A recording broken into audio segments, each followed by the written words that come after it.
Welcome back to Occasional Randomness. I'm your host, Eric Scott, and joining me, as always, is my fellow co-host, somebody who brings a knife to a gunfight, Jason Johnson. Well, it is a really good knife. Yeah, I feel that's like I not a should quote. knife. This is a Yeah, I knife, was gonna right? say I should have went for the Crocodile Dundee line right there. So this time up again, the next 3 episodes of Daredevil: Born Again, season 2, now airing on Disney Plus. Actually, literally now airing as we record this on Disney Plus. So that'd be episodes 4 through 6, and yeah, like we were talking about just a minute ago off recording, we're almost at the end of the season. It's only 2 more episodes to go. I'm in tears already. I don't want this to end. Can we go back to the 24 or 26 episode seasons? Yeah, or at least 13, so that way we're only halfway through, but no, that's modern storytelling. So you get 8, and you're lucky to get 8, Yeah. and then Which wait a year or a year and a half or 2 years for the next season comes out, which I don't understand. But like 8 episodes, how they should, like you said, spit out 26 of these a season, and now you can't do like 8 every 2 years. I mean, come on. but if we look at it just right, they're filming through season 3. That'll bring us a total count of 24, right? So technically, we've just had one really long season over 3+ years. Sure. Okay. I was told there'd be no math. Yeah, yeah. Yeah. Pro tip: don't do math at whatever time of night it is as we record. It's a bad idea. Talk about your shows you love and don't do any math about it. And yeah, as always, our little announcement here. If you like what we do, please give us a like or a review, or better yet, spread the word and let everybody know about us. We'd appreciate it. Please and thank you. Alrighty, so just do the same thing. We'll alternate little things here. So we kick off with Daredevil: Born Again, season 2, episode 4. Gloves off. We open with Dex luring a bunch of AVTF officers into a diner and kills them all. Mr. Charles confronts Fisk about delays in the weapons being removed from Red Hook, but Fisk threatens him and asks for patience to Daredevil's interference. Vanessa visits Governor McCaffrey, who agrees to support Fisk as long as Vanessa is by his side, which is not foreshadowing at all. Nope, nope, nope. Matt investigates the diner and finds Dex's apartment by Clinton Church. He confronts Dex and learns that Dex plans to kill Fisk to make up for killing Foggy. Matt tells him not to martyr Fisk, but Dex ignores him and escapes. Meanwhile, Karen convinces Kirsten to record the testimony of Christophe Sava, which is the Northern Star's first mate, and Angela leaks recordings from Fisk's other prisoners to BB. Later, Fisk wins a public boxing match at Fogwell's gym, while his fixer, Buck Cashman, kills Sava. Oops, but they ain't got on tape. Vanessa attends the boxing match against Fisk's wishes. Dex arrives at the gym and kills several AVTF officers. Vanessa winds up shooting Dex just as he throws a glass ornament, which Fisk shatters with his winner's belt. Daredevil shows up and stops Fisk from killing Dex and thus to escape. But a shard of the ornament hits Vanessa in the head, causing her to bleed and collapse. Which drops us right into season 2, episode 5, Grand Design. We start with Vanessa being rushed to the hospital in critical condition. This is soon reported by the journalists, and Blake believes BB leaked the details.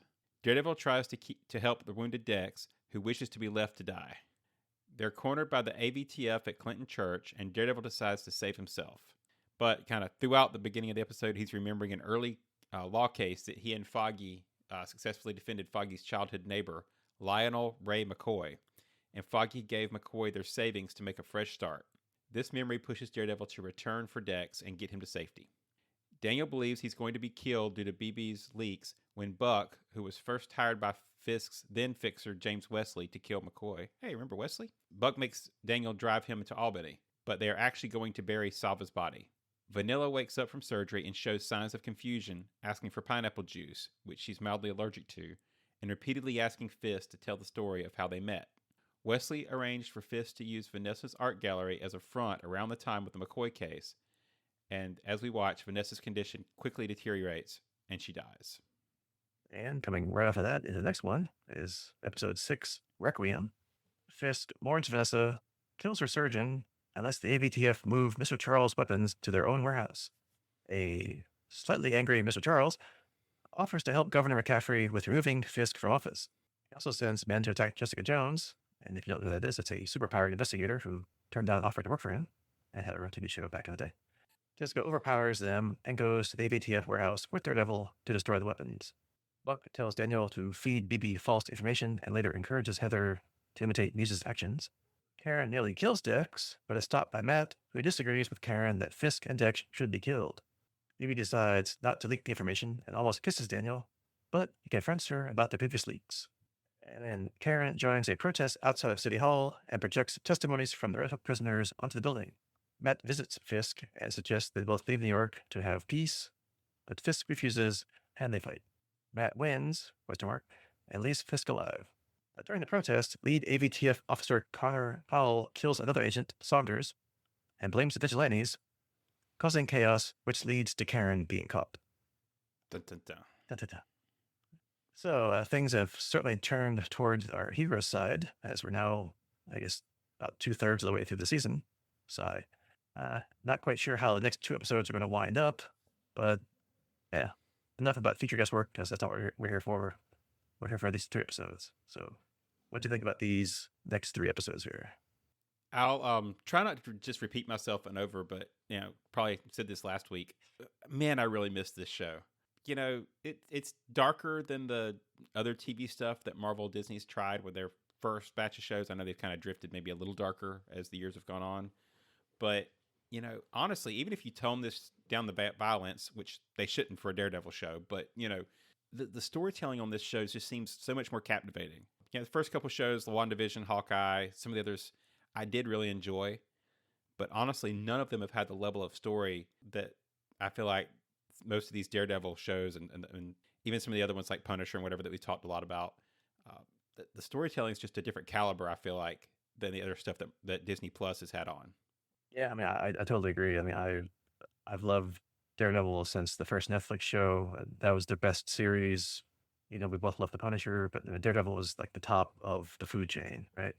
And yeah, they just continued it into the Disney world, which really technically isn't really Disney World because they're, it's like a Netflix show. I mean, it's not toned down for Disney Plus at all. It's an adult show with, like you said, engaging stories and yeah, just incredible writing and great action scenes.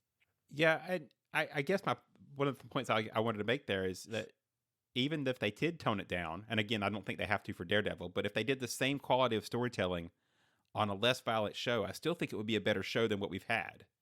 I just don't understand why this writing is so much better than the other. I'm enjoying it. It's funny in comparison now that we've kind of gotten a taste of this again to look back at some of this recent stuff and be like, are you even trying? Yeah, right. Like, here's what you could be doing. Yeah. But yeah, again, yeah, no bad episodes. I loved all of these 3.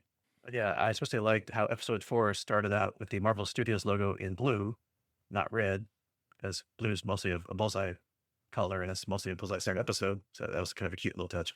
And episode 4 here has got some nice, or actually 5 has some nice reappearances of our old Netflix characters they were just talking about. And of course, episode 6 with, I guess, the biggest guest star so far in the season, which has been Jessica Jones. And yeah, a lot of guessing games, which we'll get into.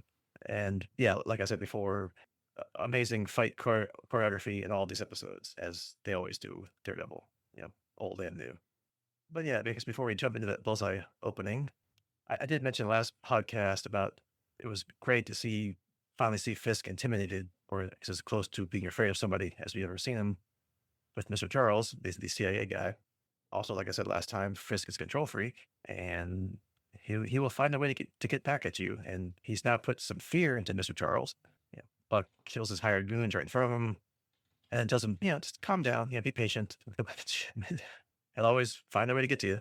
And then when we get into episode 6, Fisk just basically tells him to go frell himself, to borrow a Farscape term, and is now completely in control, right? So he'll always, if you leave him there long enough, he'll get the best of you. Well, and we again, we'll dive into some details here, but actually makes me wonder, is Fisk actually managed to scare Mr. Charles, or is Mr. Charles just kind of scared of losing the opportunity, right?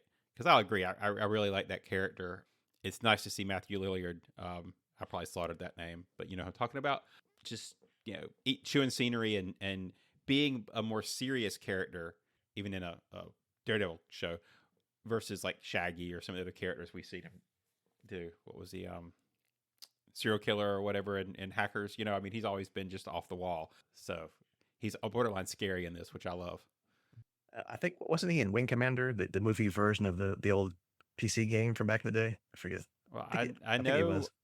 what's his name that married Buffy was on it, but I'm just going to merge all the streams here because you've got Yeah, the Buffy married him, and they were all in Scooby Doo with Shaggy. Freddie Prinze, yeah, Junior, yeah, Yeah, who was Freddy? Yeah, that works. yeah. So if I had to map Daredevil characters to Scooby Doo, no, never mind. I just did. Yeah, you just Literally. see our former way of mapping the Farscape characters to like everything else. But anyway, like the A I team. definitely could do the A team. Yeah, See, because Luke Cage is Mr. T. I mean, that's gotta well, be yeah. Matt's face. Who's Murdoch? Who's the crazy one? Frank. Yeah. Okay, now with that image, we got to move on. Yeah. Anyway, yeah. But no, what's Jessica? You can't ever be like the reporter girl because that she just did nothing in the series, so it's not really you can't do that. And they ride her out with a different character every 3 seasons. Yeah. Yeah. Right. Anyway, She's really Hannibal. That's just all it comes down to. Yeah, right. So anyway, back to Bullseye. Yeah, so it was kind of cool. We could see like his quote unquote home life as he's living in an apartment somewhere in New York City, and he's nice to his neighbor and their cat and random strangers on the street. Which that cat's cholesterol's got to be high though. yeah, they get a fresh fried egg every day or whatever. It's right. Cat living good, right? But of course that can't last. He goes to a diner and calls in a sighting of the Punisher, and the ATVF, like I don't know, like 6-8 guys show up, and he completely massacres the entire strike team. And kind of leading back to our intro, it's kind of funny that Bullseye has a gun strapped right in front of his chest, and he never uses it. It's just almost like for show, or I guess like the final backup weapon if he ever needs it because there's nothing lying around he can throw at somebody. Well, I mean, it does look cool, and it always reminds me of that like on the old G.I. Joe action figures when you used to have like the 3.5-inch G.I. Joe figures. They all came with weapons, but there was always like a weapon that was like molded into the body shape and painted like just part of the figure. That's what that gun is. It's like just part of the figure. He can't actually draw it. It's painted over. But anyway, I will say I'm really enjoying where they're taking the Bullseye character. I think I mentioned last time that there was the cool comic run where he impersonated Matt and was actually dressed up as Daredevil. They used some of that idea of him dressing up as Daredevil in the earlier Netflix show seasons, but it was more of like to try to get Matt in trouble instead of actually being Daredevil. And here he's actually like impersonating Matt, like mentally, like going to church for absolution, trying to be the good guy. Tactics may be a little more frank, but Punisher style. But I think in his mental brain, he's really trying to pattern himself off Matt. Yeah, and it's kind of cool. So just because he was great in the Daredevil season he was in, and yeah, it's good to see that they're taking it to the next level, right? And it's not just the same stuff he did before. And then we got some resistance scenes that they're still around and doing things. So we got the restaurant owner recording her story of what happened to her with the task force, which has come full circle in episode 6 at the mayor's office, where they project all those testimonies on the building. And unfortunately, after rescuing Jack Duquesne, the swordsman, last episode, he's out. He just gives Matt some parting advice and gives Karen an account number to help finance them. So I guess all their financial problems are taken care of. Yeah, I was really hoping he was going to stick around, though. I did enjoy the little bit of fighting we got out of him last episode. So yeah, he's a nice foil to, I guess, Karen, and he's more along the lines of Matt, which I guess you can't really have that. You need to have that tension, so he's out. So, and we got Angela's off to deliver the SD card with the testimonies or whatever it is from Karen to Bibi, her friend that got jacked up at the bodega the other time. And yeah, apparently the first mate of the Northern Stars records his testimony with Kirsten, which it's nice to see more of the resistance. That it's not just Karen, Matt, and Bibi doing things. There's a growing resistance that you'll see eventually in episode 6, but it's nice to at least that they're starting to bring that forward.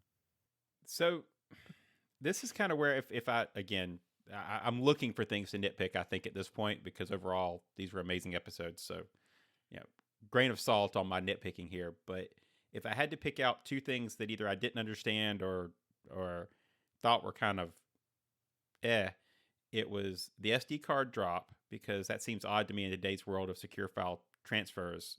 Why are we passing stuff around on physical media to let it get found in your jacket? See later scene, but that just didn't make any sense.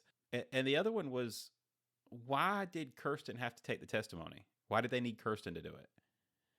Because if they're just going to end up, transmitting it, did that legal aspect matter to the people watching the video on the wall? Yeah, I mean, I guess more like if it ever went to trial, which, yeah, right. We'll talk about it here later too. But I guess they would have an official testimony with an official lawyer present. That's not a vigilante. So, Just consorting with vigilantes, which wouldn't get them in trouble. I mean, yeah, I mean, well, by association. Yeah. Yeah. But yeah, I mean, we'll see if that actually comes to fruition later or not. But yeah, we'll see. And we get a little meeting with the New York governor and Vanessa. She takes a trip up to Albany. The governor, just flat out tells her she doesn't like or agree with what Fisk is doing, but she likes Vanessa. And as long as Vanessa's with him, she'll support Fisk, as Vanessa says she can bring out the best of him. And like I said before, gee, not foreshadowing at all. not a bit. Also, not a great look on the governor, right? There's been quite a few comments earlier about how squeaky clean she was. And seeing this dealing, you're like, there's got to be some political skeletons there somewhere, right? I mean, obviously she's not straight on the up and up. I think there was a scene at the party earlier where Buck was trying to get the other guy to run against her or something. I don't know. It just seems like there's some weird. I'm not quite sure where they're going with the storylines there, but yeah, she seems a little too clean. Yeah, I guess it's just like the usual political wranglings that happen that we don't know about and don't really want to know about. But these are pretty out there that yeah, there's always the power fact, always the power move by the people trying to get in control or try to control people that control people, whatever. Yeah, I'd make a joke about MCU West Wing, but we've got Red Hulk as the president, so yeah. Who knows what's going on in this MCU world? Yeah. And we get Matt tracking down Bullseye to his apartment, and he almost gets him. But we do finally learn, those my big questions from last time was like, finally learn like what Dex is trying to do here. And apparently he's trying to repent for murdering Foggy by killing Fisk. And he basically flat out says he's going to do what Matt won't do. And Matt's like, don't make him a martyr because that's like probably the worst thing you can do. And yeah, he's probably right. That would definitely tip the city over to the anti-vigilante side and make any case they had at all of exposing what Fisk was really doing, or it's impossible at that point. Yeah. So, while Dex's antics, have allowed Matt to catch up with him. See the logo at a catch up. We're flying towards the season finale, right? I mean, like you said, 2 to go. We talked about that earlier. I guess I wish they had spent some time on what that impact of the death of Fisk would have done. Take a little bit more of a beat and kind of lay out in that argument, how him dying would make him a martyr and what that would do, like you say, with the anti-vigilante sentiment, stuff like that. As given the stuff we've got coming up with Karen and Bullseye and Karen Stantz and, the shadow of Frank hanging over the show with the Punisher methods, it makes Matt's hesitance to kill seem short-sighted, right? But if they'd harped on that importance of keeping him from being a martyr, I think it might would have made the rest of that arc smooth out a little bit. Yeah, or at least later when they having more quality time with each other, they could have gone into that some more. But yeah, I mean, I guess you have to like 8 episodes, so you gotta get all your stuff in there. See, bring back the 13. Exactly, we're making an argument here. Yeah, it could make a whole episode of them going through the tunnel, talk whatever, just having that good dialogue and that good, my side versus your side kind of thing. But hey, we get some of it. But again, 8 episodes, gotta keep going. And then we have the quote unquote boxing match. Even though his opponent is a heavyweight, Fisk has to have at least 100 pounds on him, and I'm being very generous. And of course, that fight goes about as well as you think. Fisk totally destroys was it the Matterhorn? Is that the guy's name? Totally just wipes the guy out. Although when Vesta does show up, that kind of throws off Fisk, and the guy does get in one good shot on him, which only makes Fisk even more mad. And he probably would wind up beating the guy to a pulp, or worse, probably killed him there on the ring, which would not have been a good look for the PR department if not for Vanessa being there. So yeah, like she said, she really can influence his behavior for about another 4 minutes. Oops. Yeah. Oops. So I guess my comments here, yeah. I hope that Matterhorn guy got paid really good because he took a heck of a beating for just stepping in the ring with the mayor, right? I mean, how do you come back from that? Because your career's over, right? You just got beat up by a politician. Yeah. And in an exhibition fight. a non-professional fighter, quote unquote, Yeah. so as far as people know. Right. And B, that's assuming he didn't just die, right? So Yeah. but C, that's a big eye opener for the crowd, or at least I thought so at the time, right? Because BB was making a big deal about the violence, and Daniel's eating it up, but that's Daniel, right? You figure out a lot of the people who are seeing this on TV or watching it in the audience are going to be like shocked by the violence of Fisk in that sequence. But as the episode goes and they zigzag a couple other places, I feel like that gets lost, right? So maybe it'll come back, but I don't know. I think we jump back to the Bullseye and other stuff that happens in the next couple episodes, or the rest of the episode, and it's like, yeah, that just kind of got glazed over. And I really thought it was going to be a big point. Because even like his chief of staff, I can't remember what her name was, but she was like, "Oh wow," like, "Oh no." So right, yeah, I really thought that was going to be the point where he loses a city, right? Like everybody sees him a little bit for what he is, but no, because now we've got to. Well, we'll jump back to that, but now we've got to see what happens when Bullseye shows up, right?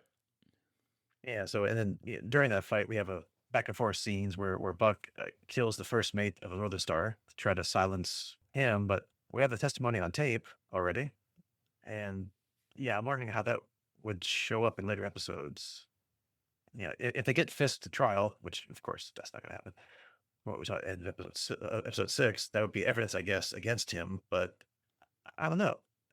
So it's kind of like, is it kind of like they're doing things to say like, okay, they make a move on the good guy's side, the bad guys make a counter move, and that's it, or will this actually have something to do with the next 2 episodes? I don't know.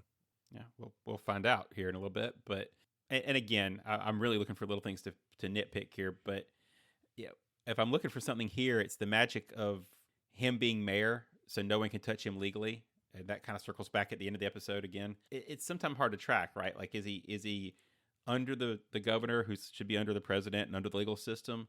You'd think there's some national fallout, but I mean, he did go to jail at one point, and it took Vanessa to get him out in the blip. But now it's kind of like, oh no, he's untouchable because he's a mayor. Like, that's not as big of a position. I mean, I know it's New York, but overall, it's not a super national position. Yeah, and you know how things are today. Like, is he going on talk shows or podcasts talking about stuff? And then people are like, "Wow, you're really cracking down." People, it's great. Like, what? They don't go on that side of things. So it's like, yeah, how's this playing out outside of the 5 boroughs there, right? And, But this is Hell's Kitchen, so yeah, we're not care. We tighten in. That's right. But then, yeah, Bullseye has to go ruin the fight. Well, it's really hard over at that point. Yeah, he burns through more AVTF officers at match, and Vanessa finally gets the courage to handle things herself and shoots Dex just as he's throwing that crystal decoration that I guess Daniel had probably picked it off the ground towards Fisk. But Fisk intercepts it with the belt. It shatters, but a piece of it hits her in the head and she falls down. Yeah. But okay, couple questions, or a question. So we know from before Bullseye's there to kill Fisk, not Vanessa, because he's told Matt he's going to kill Fisk, even though Vanessa hired him to kill Foggy. But he's going to kill the mayor. So it kind of seemed to me that when she shot him, it kind of like hit him just as he was throwing the decoration, so made that alter his throwing angle. So when Fisk shattered it, which even for looking at that scene, seemed like it wasn't even going to hit him in the first place. It was like going past him. A piece of it still hits her. So is that coincidence? So is Fisk really accidentally responsible for hurting Vanessa? Or was Bullseye going to kill her first and then Fisk?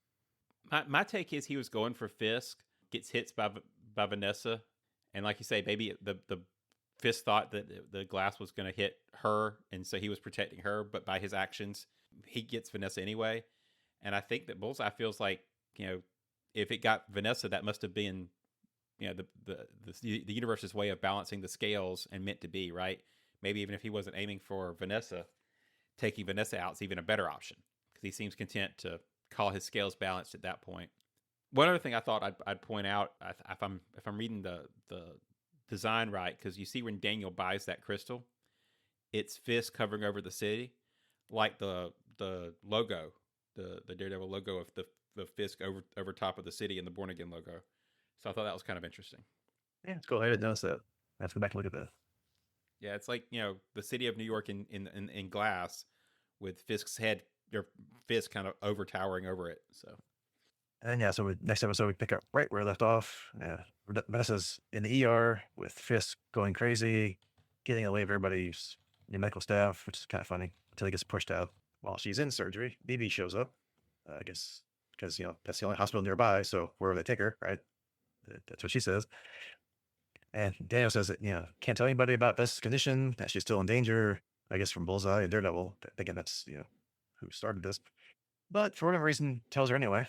And then like within like I don't know how long it is TV time, but it's like seconds later on the TV, they announce it, and I mean you can see in his face where he knows it was probably DB, but it kind of he still has feelings for it. I guess he doesn't really want to believe it that it could be her until the next episode, which we'll talk about here in a minute.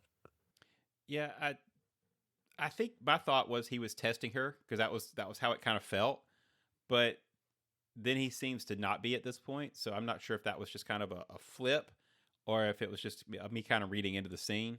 But yeah, my overall take is that BB's following a little too close in her uncle's footsteps, and that may haunt us as we go ahead with the two of them. Yeah, she kind of thinks she's getting away with this, and oh yeah, I can take information of Daniel and just release it, and no one's gonna figure out it's me. Well, gotta be Right. careful. Gotta be careful. And then later in the episode, we get Daniel and Buck driving to Albany for whatever reason, and Daniel's getting more and more paranoid that Buck's going to kill him. He keeps apologizing for telling people or telling about the leak for Vanessa and all that. And at this point in the episode, I think probably because I also got spoiled ahead of time that someone had died in the episode, or it was going to be that I wasn't sure if it was going to be him or Vanessa. And when they stopped along the way at a general store, and Buck goes in because Daniel's like, no, Buck's like, no, it's okay, I got it. You stay in the car, and goes in the store, and Daniel's like looking around. He's like, grabbed the steering wheel. He's looking around. Like, if he would have driven off at that point, like he almost did, then I would have thought he would be the one that gets killed. But then when Buck came out with a shovel and a saw, and Daniel just let him get back in the car and they drive away, I knew he'd be fine because, like even though we like the writing of this season and what they're doing, it would just be way too cruel even for them if they went that way and killed Daniel. So, what do you think? So funny enough, I had the same spoiler issue, right, where I couldn't avoid the fact that somebody died, but I did manage to avoid who. So I was going back and forth. I kind of went the opposite way, where I didn't think they were gonna kill Daniel. Like I was pretty positive he was gonna make it, and it was gonna be somebody else who died. And they did such a good job on this scene. I felt like going back and forth and everything that I really wasn't sure until he opened the trunk and was like, you want the saw or the shovel? It's like, oh, okay, we're back to being good because it could have went either way all the way up to that point. Yeah, and I'm glad the recap said who it was, and next episode they say who it was because I totally had no clue at the end when they opened up the trunk. I'm like, who is that? Like, is it just a body? Like, I didn't know who it was because he's only in like two scenes. The first mate guy, I totally forget about him. But anyway, but I'm glad they explain things later for some of us. And yeah, in this episode, it's kind of cool how they intersperse all the various flashbacks, which were also all related in their own right. It could have been its own like TV story of its own with what's going on at the present time. We get Matt and Foggy, which is another way that they get Eldon Henson back in the show. Just flashback to 10 years ago or whatever, in the early days, working in the basement of some law firm. And to be honest, I didn't really care that much about this Ray guy and their case, but it was an interesting twist that when they found that the loophole that would get this guy's charges dropped, Foggy was all for it, and Matt was fine with letting him go to jail, which is not what, obviously, yes, and that's the whole vibe now. Is not, it's like, oh, this loophole, great, we got to exploit it, we got to get him off, this justice, right? But yeah, it's only when at the end when he shows up and Foggy gave Ray all their money that they saved to start their own law firm that Matt comes around to Foggy's ideals. So I thought it's kind of a nice touch to show that Foggy did have some kind of influence over Matt back in the day. Yeah, I mean they made it kind of makes Foggy into Matt's conscious, right? Just like Bullseye's trying to use Matt, because Matt was originally more jaded, I guess is the word I'll use, which we know from his training with Stick and all that was definitely a personality part he had back in the day. And Foggy wanted to protect life, plus some of the Catholic stuff thrown in there. Matt now has to protect Bullseye. So surely Karen will agree with that when we get there in a few minutes. Oh yeah, she'll be all on board with that 100%. Right. I did also just jar my memory here while we were talking it through it that, and I don't know if the writers even intentionally referenced this comic, but there was an issue of Daredevil. Oh man, long time ago. I couldn't even tell you. It was just like a one-off. It wasn't even part of like a bigger story, but it had the same situation with the bully from their past and them having to represent them. But it was a bully who picked on Matt when he was a kid. So it was kind of the same story, but they flipped the characters. This old comic was about the bully that bullied Matt and them having to represent him. That's cool. Yeah, if they're pulling Matter of stuff fact, off the old comics, it's cool. It makes it fun for us old timers that remember these things. yeah, it's, if I remember right, supposedly that was the bully that called him Daredevil. Like it was like a nickname they picked on Matt with back in the day. But again, may not be canon, and definitely may not have been what they referenced. It just jumped into my brain when we were talking about the bully from their past. Mhm. Yeah, then we get another flashback, related flashback, like we said, where Ray was working for Fisk, and Fisk orders Wesley, "Hey, remember him? Karen does." To have him Or dealt not with. really anymore, Yeah, because she's well, moved yeah, past that. yeah, she's gone to bigger things now. So Wesley calls up an old buddy, which just happens to be Buck, because why not? To go handle it, quote unquote, creatively. But I guess in that sense, creatively, at the end, Buck fails. As far as we know, we see Ray, sneaking off into the city. So, like, uh, how did Buck get further into Fisk's team then? If like his first job was a failure, did he lie and say he took care of Ray? Did he take care of him later? Maybe creatively meant, well, he's gone now, so he won't bother you. So great job done. Well, Fisk doesn't know, right? Yeah. Uh, Yep. Took care of it. He's gone. Either way, I think it's cool because Buck credits Fisk with giving him purpose, and I kind of see a little bit of a mirror in the way that he's trying to give Daniel purpose also, right? Kind of bringing him into the fold. Um, and yeah, it kind of puts a cap in the what you mentioned earlier, which was this really could have been just a flashback episode. Like in some shows, they would have just took this whole episode and none of it would have took place in present day. It all would have been an entire flashback between these two arcs. So It's almost like, I don't know, like a third of the episode, if not more. So yeah, I mean, it could have been its own, if you had, again, 13 episodes, you could have fleshed this out somewhere. And then, yeah, we get some, like I said, kind of earlier, we get some great scenes with Matt and Dex in some old tunnels in New York City, talking about, balancing the scales. And, she made me kill Foggy. He's like, don't ever mention his name. Don't say his name out loud. Yeah, so some good scenes. And of course, later at the church, we have some more scenes that are pretty good. Yeah, Bullseye, basically at this point, thought he should have died when Matt tossed him off the roof last season. So, thinks he's been spared and, to repent from his past deeds. Matt's also trying to repent for almost killing him by trying to save him. So again, nice, ironic juxtaposition here with both characters. So I feel like Daredevil, the show, has always kind of specialized in symmetric characters. That's why Frank and Matt work so well, right? Because you've got the tortured but refusing to kill, and the no holds barred killer partnered up for lack of by circumstance usually. And now kind of we have that whole belief redemption side of the equation, right? It's not just about methodologies, but now it's about wanting to live, wanting to die, wanting to redeem, each trying to get redemption for the acts they performed with regard to the others. So that whole cool symmetrical character thing is just on display in this show. And again, Karen's on board 100%. 100%. And Frank would be too if he was there. So we're all good. Everyone likes second chances. But yeah, then, he almost leaves him at the church to get away from the ABTF. But then, the memory of Foggy showing mercy to Ray makes him go back and save Bullseye. And he actually wants to be saved. Like, he's just, leave me. And Matt shows up, puts out his hand, he like grabs it. I'm like, okay, I guess you don't want to die. So, and yeah, then we cut to, Matt taking him back to, I guess, Frank's safe house. And the look on Karen's face when they show up and she knows who he's got was priceless. And it was just like, you've got to be kidding me.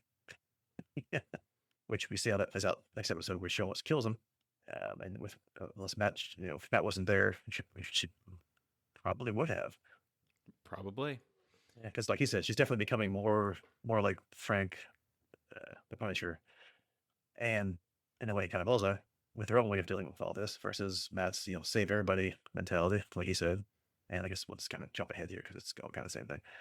It was a pretty well acted scene later with her and Matt squaring off finally. She's basically told him she's had it with being the victim and trying to have the moral high ground. Sometimes there's only one way to settle things so they don't come back, according to her.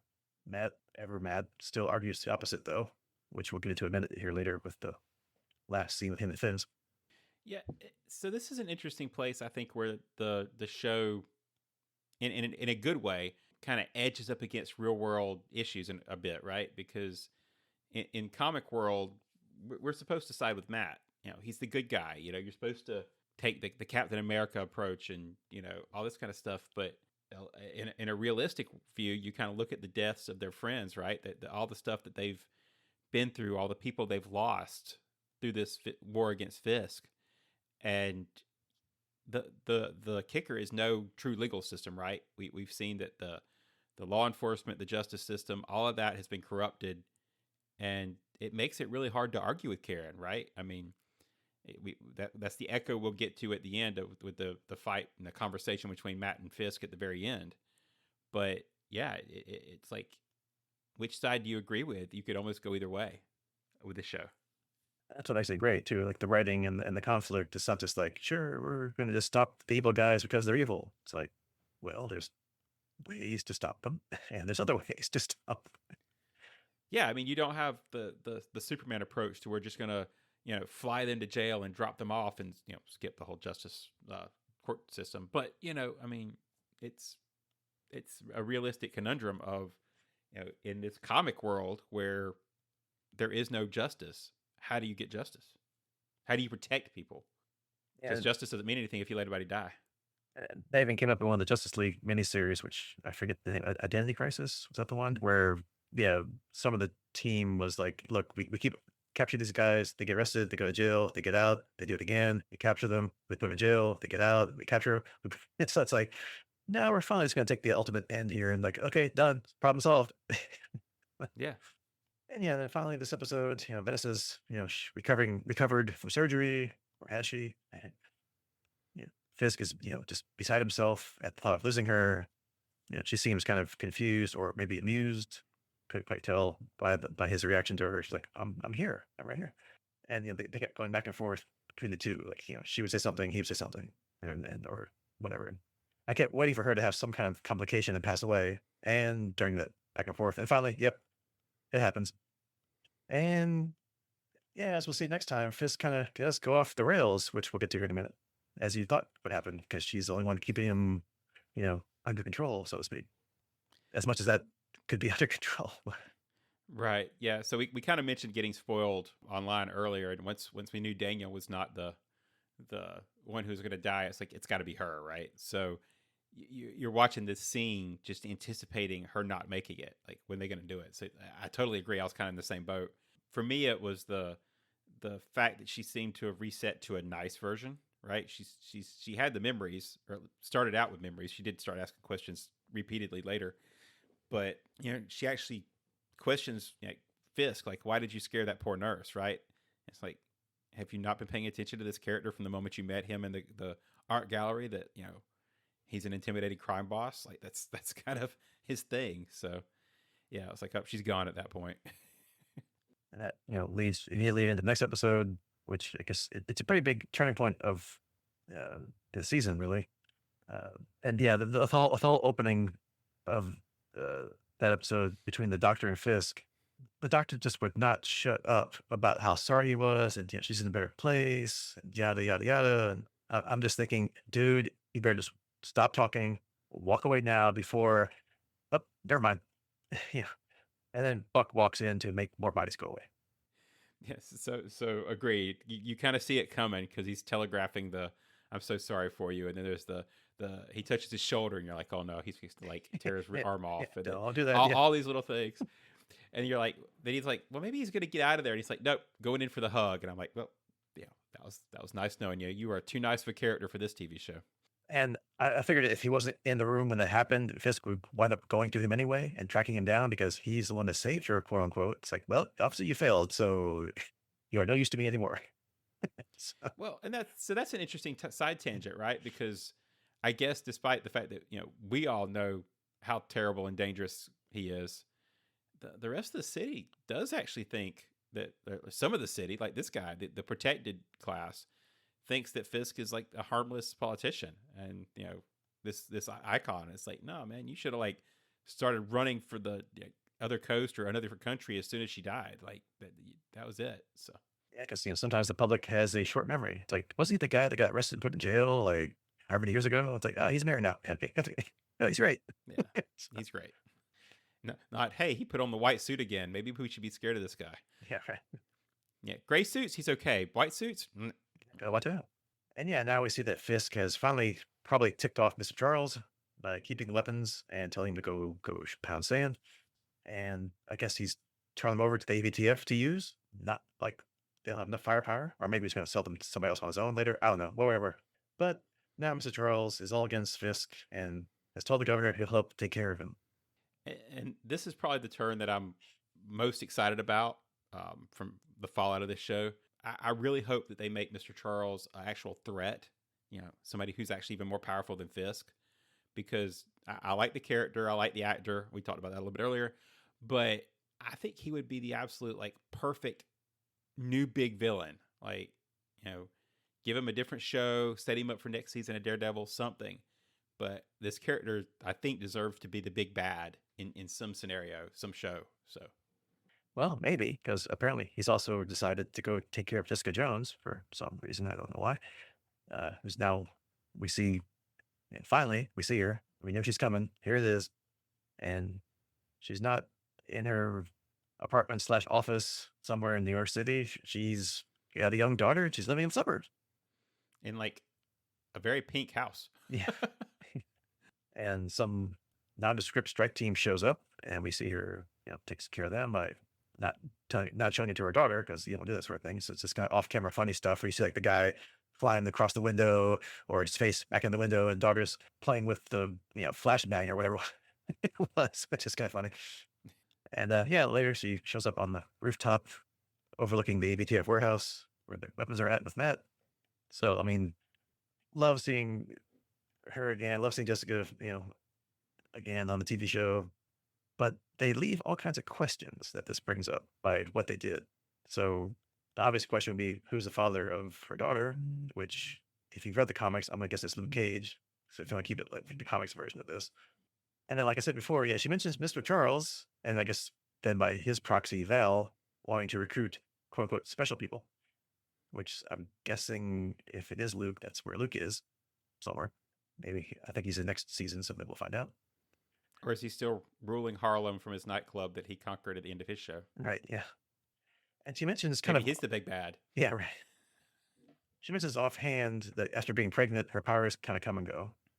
Not really sure how I like that part, but I guess you have to have those little hooks for characters, and which so far just seems to be like a throw off line that just happens to have an effect on the upcoming fight. But why mention it if it won't be a more drastic effect later? So I don't know. We'll see. What do you think about all my Jessica questions here? So that's a interesting conglomeration of questions. I know. Uh, That's kind of, that went all through my mind when she's there. I'm like, what? Who? Why? Huh? What? yeah. So I'll take a step back first. I have a mixed background, I guess, with Jessica Jones, the show, not the comic or anything, but because as much as it kind of got favored, I know some people even consider it the best of the Netflix shows. I did not like it. Like I made it through season 1. I think I gave up on season 2. Just not my thing. But I mean, loved her in Defenders. She was probably my second favorite Defenders character in the Defenders show, which also got kind of panned. But the scenes of her and Matt together was my favorite part, right, of that show. I mean, their chemistry, their interactions. So getting them back together in this show was awesome. I enjoyed every minute of it. Now, my take on some of those questions, I do think Luke's the dad. If I remember right, the daughter's name in the comics was Danielle, which I think is the name that she uses in the show, right? So Yeah. that lines up. I think she's even named for Danny Rand, hence the Danielle part of it. And as far as the power thing, I actually kind of like it because it's tough when you have a super powered character that's invulnerable, and she basically is, to have them be at any danger, right? Otherwise, she just barges in and is unstoppable, unless you're dealing with a mental powered villain, which is what they did in her show. But the Daredevil show generally avoids mental powered villains, right? Like we haven't done a whole lot of psychic powers. So how do you kind of bring her down a notch and fit her in? Is you give her a weakness. Her powers kicking in and out. So I approved of that, actually. Although she's not bulletproof like Luke is, so which we see in the awesome fight scene that follows with her Daredevil and the AVTF. That yeah, she like I think takes a door or a crate topping crate top and like uses it to like as a shield to intercept the bullets. And yeah, she has her little moment there where right when she's gonna I guess punch out the lead guy, it just kind of like just hits him. He's like, "What?" And she's like, "Oh crap!" So, and yeah, Yeah, it Matt's hurts her there. hand when she hits him. Yeah, So yeah, and then Matt to the rescue and all that great stuff. But in that fight, I guess something happens, and I guess there's a fire starts or something, and all those nice government weapons get all blown up real good. So problem solved. she she kicks the propane cylinder. You know, propane's basically a nuclear bomb in comic world. Yeah. And Um, you want to keep your propane next to all your live ammo and stuff. That's really yeah. It's like, where else would you keep your? But I love the fight. Like I kind of started mentioning it a second ago. This is the interactions between the two of them. They know how to play this. Like she comes through into the wall, he comes into the door. Right. Each one plays to their strengths. And he doesn't just come into the door. Like he daredevils in, like slides through the door. Right. So it's like, you've got her just being Jessica and him being Matt, and it works for me. So the fight was a great way to bring her back into the fold and get rid of the weapons at the same time. yeah. And then we get to a little weird scene with Heather that just she's getting weirder and darker as the episodes go on here. For some reason, Buck gets her to act out what Muse did to her on him. So she's like starts choking him, which I don't know. I half expected her to wind up kissing him at the end of that because they kept getting closer to each other and looking at each other and like, oh, it's like those weird things. But no, um, she stops and he leaves. And she's saying it.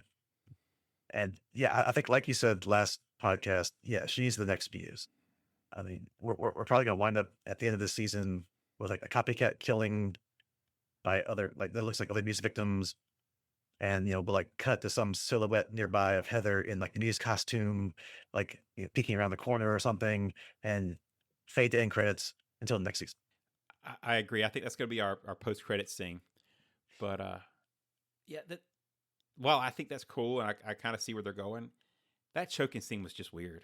Yeah, Again, I can think I see where they're going, but that whole scene, I'm just looking at it going, eh. So that part could have, I don't know. I guess I'm just kind of creeped out by the her Muse character, and it'll be kind of weird when she gets there. She may actually be a good villain out of it. I don't know. It's just weird. yeah, because she had a bigger thing in the first season, and here it's just kind of like whenever she shows up, it's just weird and awkward. So I'm not Yeah. quite sure what they're going for here, but I guess they're at least showing you her progression towards when they do drop it on you. It's not just like where'd that come from. So okay, fine. And it's uncomfortable. So if they're going for uncomfortable, they win. Like, Yeah. that's it. Good job. Yeah. But on a better note, it's Daniel's birthday, and yeah, he doesn't want to celebrate it, but goes to his mom's house anyway. And BB tags along, which he's surprised about. But yeah, like he said, his mom missed a trip, which was a nice scene in an otherwise kind of dark episode to at least have something lighter. And yeah, per Buck's kind of suggestion, he does feed her false information that Fisk is not going to run for re-election to see if that gets out there. And she's texting somebody that information, but she doesn't send it. So I thought, okay, for a moment, she's going to get away with this. She didn't do it. She'd still be the little mole in the Fisk works there. But yeah, then for some reason he finds an SD card in her coat pocket. Not quite sure how you link that to she's the leak, but I guess given last episode, I guess it does all add up, and he confronts her about it. And I guess we'll see what happens next time. Yeah, I mean, he did see, somewhat the drop where they put the SD card in her jacket. So I think he was able to put together that she's part of something. But yeah, I can see what you're saying there. I do think this is where Daniel may get interesting.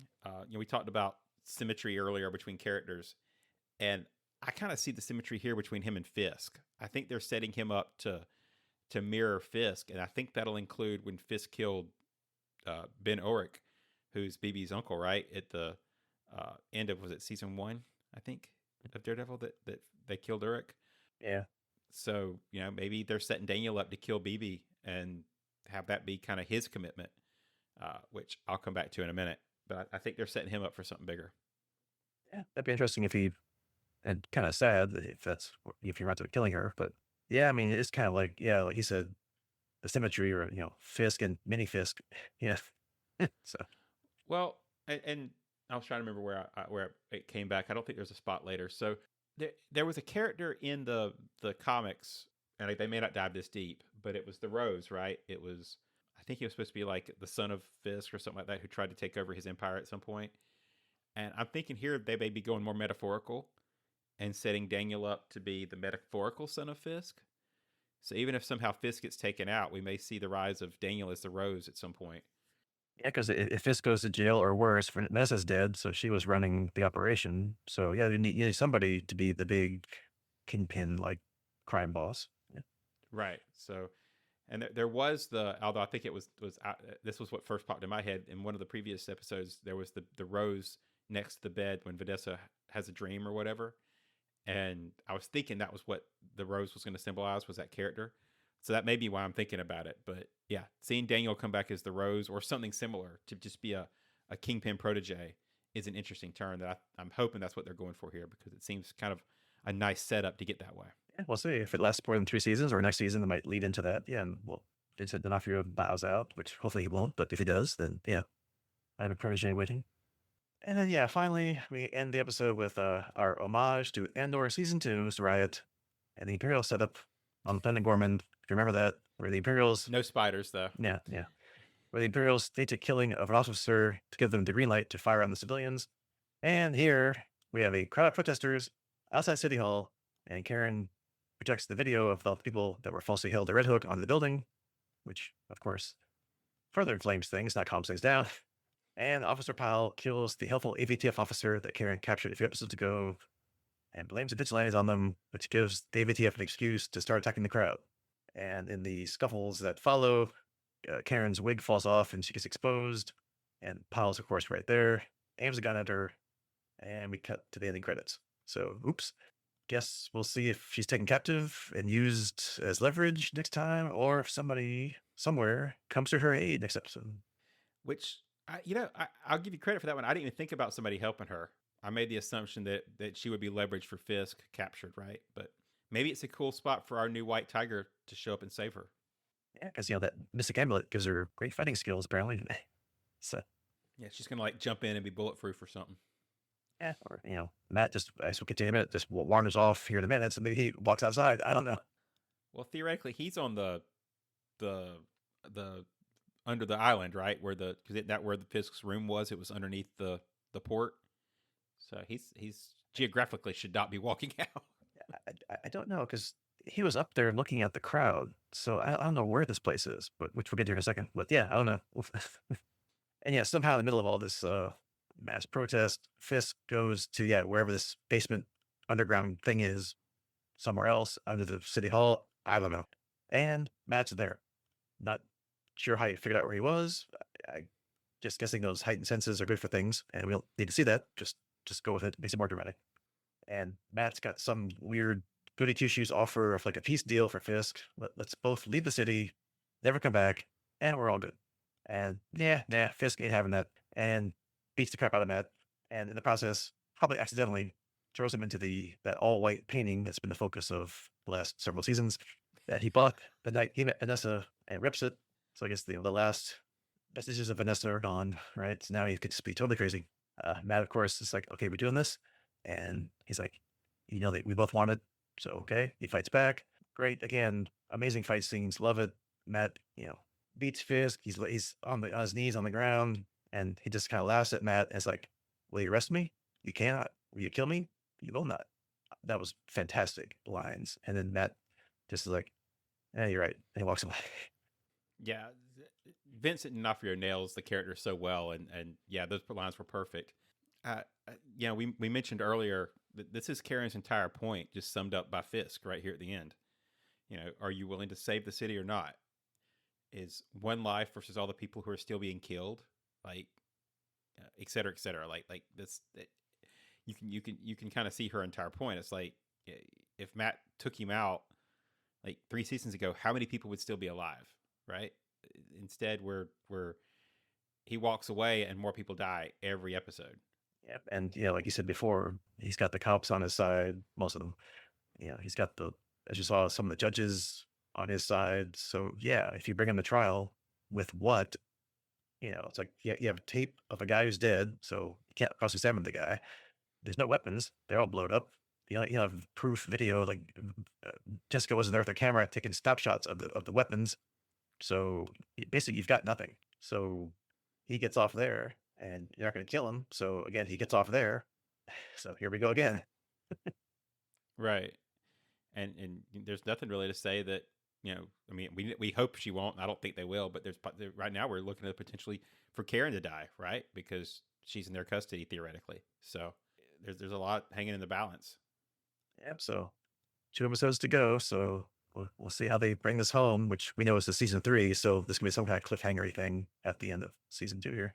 But I know we've talked for a while because we love the show so much. But anything we didn't talk about that or didn't go into that much that you want to expound on a little bit? Not really. I will touch on just the Karen Matt thing really for a second. I think our Farscape walkthroughs have kind of shown that one thing I don't like in most shows and movies is a back and forth romantic relationship. Right? It's like I get the courting part, but once they say, okay, this is a couple, I hate them causing drama just to break them up just to cause drama. Right? Like just find something new. Everybody does it. But in this show, we've already done that once, right? So you had Karen and Matt dating, and then they fall out during the original Netflix shows. A little Electra thrown in there and all that kind of stuff. They start getting back together, and Foggy dies. But here we've got them together. But this is one of the times where I'm kind of like, I understand it, right? The drama that we've been talking about here of the different approaches to saving the city is a real issue. And it's a real issue at the core of the relationship now. And I don't mind it as much here to have actually a little bit of drama because it actually comes down to the fundamental question of the show. Yeah, it's kind of like, who's right? Not that there's a right or wrong, but it's like, whose vision or whose methodology is going to win out, right? Or will it be kind of like a mix of the two, maybe? There's not one perfect answer, but there's going to be an answer. Yeah. I mean, the whole Daredevil character is about that conflict. I mean, you've got a Catholic who dresses up as a devil. So, it plays into it. I think it really works here. Yep. And so next time we will finish the season with the last 2 episodes and have to wait a while like we always do for next season to come out because that's just, like we said before, that's how it works nowadays. But, even after next time, we still have lots to talk about.